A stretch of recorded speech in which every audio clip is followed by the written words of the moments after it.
तो हमारे preamble, again preamble is a favourite topic of UPSC. अच्छा क्वेश्चन है ये, इस क्वेश्चन के थ्रू एक आपकी कॉन्सेप्चुअल क्लैरिटी अच्छे से यहाँ आप कह सकते हो चेक होता है। Preamble of the constitution serves which of the following purposes, the objective which constitution seeks to establish and promote. I think second statement is quite obvious, even if you study Laxmikanth clearly states this कि preamble क्या है basically, objective बताता है हमारे constitution का क्या है। Lays out provisions for economic liberty, ये इंपॉर्टेंट वर्ड है काफी, provisions for economic. preamble might grant you liberty, but are there any specific provisions regarding that in preamble? No, specific provisions are given in the parts of constitution. अब ये दो statements देखना, these are very beautiful statements. Source of power for the legislator and states the source from which constitution derives this.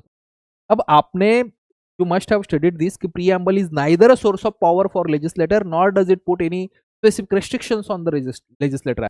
Source of power of legislator और specific provision से आता है constitution, तो इसलिए हमारा फर्स्ट स्टेटमेंट तो चलो रॉन्ग है। फोर्थ क्या है, states the source from which constitution derives this authority. Yes, constitution की अथॉरिटी कहां से डिराइव होती है ये बताया है, लेजिस्लेटर या अदर पीपल ये नहीं है।